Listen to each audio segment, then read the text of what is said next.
বন্ধুরা good morning. তো দেখো ঘড়ির কাঁটায় বাজে 10টা আর আমি এখন বিট কাটতে বসেছি। এখানে দেখেছো আলুগুলো খোলা সবে সেদ্ধ করে নিয়েছি প্রেসারে। অনেকটা কাজ এগিয়ে রেখেছি, আর যেহেতু কালকে মাংস টাংস খাওয়া হয়েছে আজকে একদম হালকা রান্না করব। তো অনেকদিন আলু সিদ্ধ খাওয়া হয় না, ওই জন্য আজকে আলু সিদ্ধ দিয়েছি। তো আলু সিদ্ধটা যতভাবে একটু জমিয়ে খাবো কিন্তু হয় না, কারণ শুকনো লঙ্কাটা বেশি আমরা খাই না, ফোড়নেই যা খাই। এই জন্য কাঁচা লঙ্কা দিয়েই করতে হবে, মানে কাঁচা লঙ্কাটা একটু ভেজে নেব তারপরে মাখবো। তো খোলা ছাড়াই নেই, একটু ঠান্ডা হলে খোলাটা ছাড়াবো, তারপরে মাখামাখি হবে। ওইদিকে পেঁয়াজ রসুন ধনে পাতা সব কেটে নিয়েছি। এদিকে খাওয়ার আগে গন্ধরাজ লেবু কাটা হয়ে গেছে। এখন বিট গাজর, বিট আছে বেশি, গাজরের ভাগ ওই একটাই। আর এই যে পাঁপড় টাপড় সব রেখেছি, ভাজা হবে। ভাত হয়ে গেছে কমপ্লিট। ডালও আমি প্রেসারে সিদ্ধ বসিয়ে দিয়েছি, মানে আলুটা না সিদ্ধ করে নাবিয়েই ডালটা বসিয়ে দিয়েছি। মানে অনেকটা কাজ এগিয়ে নিয়ে তারপরে তোমাদের সাথে এই ভিডিওটা করছি। তো বেশি কিছু রান্না হবে না, সেই জন্য ভিডিওটাও বেশি বড় হবে না। তো মোটামুটি সবজিও বেশি কাটার নেই, যেমন আলুটা কেটে সেদ্ধ বসিয়ে দিয়েছিলাম। আর এই এখন বিটটা কাটছি। তো বিটটাও দেখো একদম দারুণ কচি কচি বিট। বিট ভাজা খেতে কিন্তু বেশ ভালো লাগে। তো আজকে শুধু বিট ভাজা করব। আলু তো সেদ্ধ দিয়েছি, অন্য সময় একটা দুটো আলু দিয়ে দিই অল্প হয়ে যাওয়ার জন্য। তো আজকে শুধু বিট আর একটা গাজর ছিল, এটা দিয়ে একসাথে ভাজা হবে। আর কি, আজকে একদম সিম্পল রান্না, কারণ মাংস খাওয়ার পর দিনটা একটু হালকা খাবারই রাখি, কারণ পরপর মাছ মাংস খাওয়া হতে হতে অনেক মশলাপাতি সব খাওয়া হয়ে যায়। ওই জন্য তার পরের দিনটা একদম সিম্পল হালকা রান্নার উপরেই রাখি। আর সবজিও সেরকম কিছু ঘরে ছিল না, ছিল পেঁপে, একটা ওলকপি আর ক্যাপসিকাম আর এই বিট গাজর। তাই আমি বললাম থাক, অনেকদিন আলু সিদ্ধ ডাল খাওয়া হয় না। তো চলো আজকে আলু সিদ্ধ ডাল করি, আর সাথে বিট ভাজা তো থাকছেই, আবার সাথে পাঁপড় ভাজা আমাদের হয়ই। তো চলো বেশি কথা না বাড়িয়ে একবার সরাসরি রান্নায় চলে যাব, কারণ সবজি কাটা মেনলি হয়েই গেছে। বিটটা কেটে একবারে সরাসরি তোমাদেরকে যেভাবে যেটা করি আমি তোমার সাথে সেটাই শেয়ার করব। এমন না যে আমি রেসিপি দেখাচ্ছি বা কিছু, যেটা আমার ডেলি রুটিন আর কিভাবে আমি করি সেটাই তোমাদের সামনে তুলে ধরি। তো চলো দেখতে থাকো আর কি, সঙ্গে থাকো। এই যে পাঁপড় ভাজা কিন্তু হচ্ছে, এদিকে দেখো এক বাটি ভেজে নিয়েছি, এখন এই লাভ পাঁপড়টা ভাজাভাজি চলছে। তো চলো পাঁপড় ভেজে তারপরে কি করি তোমাদের সাথে শেয়ার করব। খুবই সিম্পল আর ইজি রান্না, তো এক্ষুনি হয়ে যাবে। আলু সিদ্ধ ডাল সিদ্ধ সব হয়েই আছে, এখন টুকিটাকি রান্নাগুলো করব। তো চলো পাঁপড়টা ভাজা হোক, তারপরে আবার আসছি। বন্ধুরা এই যে পাঁপড় ভাজা তো হয়ে গেল, এরপরে রসুন ফোড়ন দিয়ে দিয়েছি। এখন আলু মাখার পেঁয়াজটা ভেজে নেব। তো চলো, শুকনো লঙ্কা দেবো না, ওই জন্য কিন্তু শুকনো লঙ্কা ভাজিনি। তো পেঁয়াজটা ভাজা হবে, তারপরে একটু কাঁচা লঙ্কা দিয়ে দেবো। কাঁচা লঙ্কা দিয়েই মানে বেসিক্যালি আলুটা মাখবো, কিন্তু ভেজে, অবশ্যই কাঁচা না। তো চলো পেঁয়াজটা একটু ভাজাভাজি হোক, তারপরে আবার আসছি। এই দেখো পেঁয়াজ ভেজে আর সাথে যে দুটো কাঁচা লঙ্কা ফেলে দিয়েছিলাম তো ওটাও ভেজে নিয়েছি। তো আলু মোটামুটি অনেকটা ছাড়ানো হয়েছে, দু চারটে এখনও বাকি আছে, তো ছাড়াবো তারপরে এটা মাখবো। আর এইদিকে দেখো কালো জিরে ফোড়ন দিয়ে বিট আর গাজর দিয়ে দিলাম। গাজরের মানে বিটের ভাগটাই বেশি, গাজরের ভাগ একদমই কম। আর দিয়ে দিলাম কাঁচা লঙ্কা আর হলুদ। তো চলো এখন এটা দিয়ে ভাজাভাজি করে লাস্টে নামানোর আগে লবণ দেবো, আর লবণ দিলেই কড়াইতে লাগতে শুরু করে দেবো। তো চলো সুন্দর করে মিশিয়ে নিলাম, এখন একদম দারুণভাবে ভাজা হয়ে যাবে। আমি যেভাবে ভাজা চাই সেভাবে হলে তো খুব ভালোই হয়, তখন বলতে পারছি না।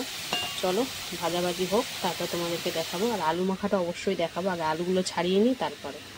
বন্ধুরা এই যে লবণ দিয়ে দিলাম বিট ভাজাতে, বিট গাজর ভাজাতে লবণ দিয়ে এবার আবারও সুন্দর করে ভেজে নেব। অনেকটাই সিদ্ধ হয়ে গেছে, তো লবণ দিলাম যেহেতু 3-4 মিনিট আর একটু ভেজে নিয়ে তারপরে নামাবো।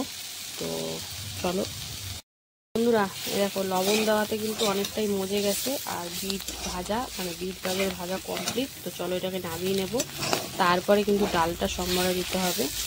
তো চলো, আর এখন কিন্তু আলুর সেদ্ধটাও মাখা হয়নি, জাস্ট ছাড়িয়ে ছড়িয়ে রেখেছি, তো ওটাও মাখবো।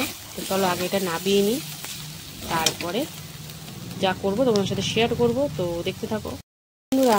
ভাজা তো কমপ্লিট, বিট ভাজা। তো এখন শুকনো লঙ্কা ফোড়ন দিয়ে, রসুন ফোড়ন দিয়ে এখন পেঁয়াজ ভাজছি, এরপরে হলুদ দেবো, তারপরে ডালটা দিয়ে দেবো, সেদ্ধ করে রাখা মুসুরির ডাল। তো আজকে পেঁয়াজ রসুন ফোড়নে কিন্তু মুসুরির ডাল করছি, বেশ ভালো লাগে গন্ধটা এবং খেতেও। তো চলো একটু ভাজা হোক, তারপরে এতে হলুদ দেবো আর ডালটা দেবো।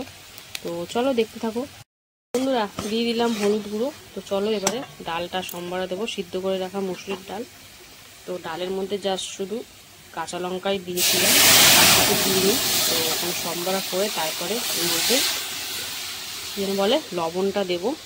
তো চলো সুন্দর করে মিশিয়ে নিই। আর একটু মুসুরির ডাল আছে, একটু পাতলাই করবো, খুব বেশি ঘন করবো না। তো একটু সামান্য জল দেবো।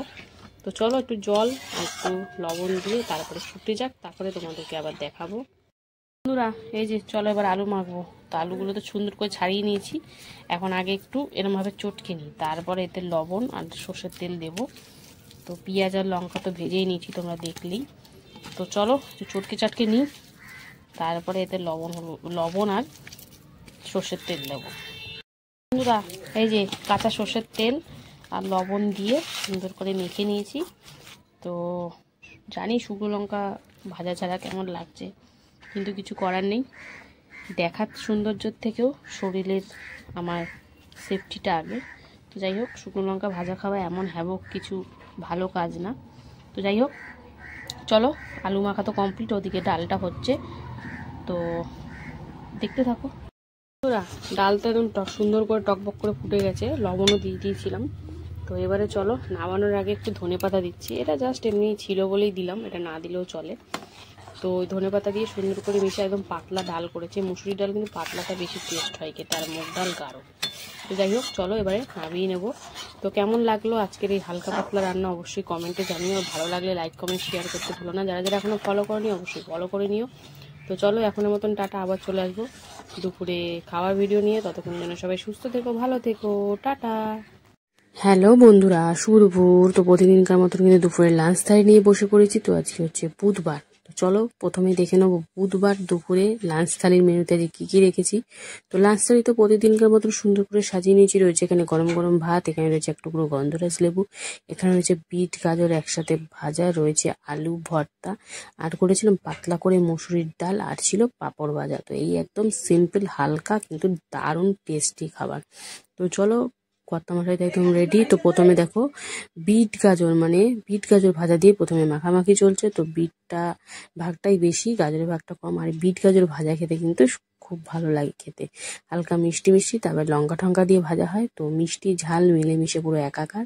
তো দারুণ টেস্টি লাগে বিট ভাজার। আমাদের ঘরে বিট গাজরটা বেশিরভাগ খাওয়াই হয়।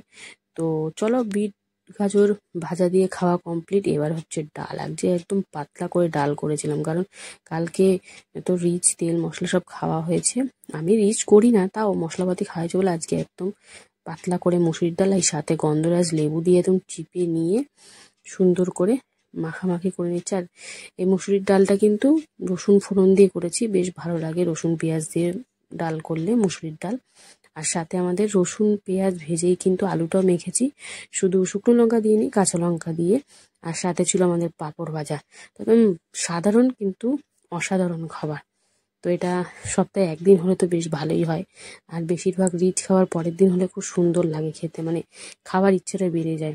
তো যাই হোক এইভাবেই চললো আজকের দুপুরের খাওয়া দাওয়া। তো তোমাদের কেমন লাগলো এই নর্মাল খাওয়া দাওয়া, আর অবশ্যই জানিও ডালের সাথে আলু ভাতাটা বেশি ভালো লাগে না আলু ভাজাটা। আমার তো দুটোই ব্যাপক লাগে। তো চলো এইভাবেই খাওয়া দাওয়া চললো। কেমন লাগলো তোমাদের কমেন্টে জানিও। ভালো লাগলে লাইক কমেন্ট শেয়ার করে ফলো করে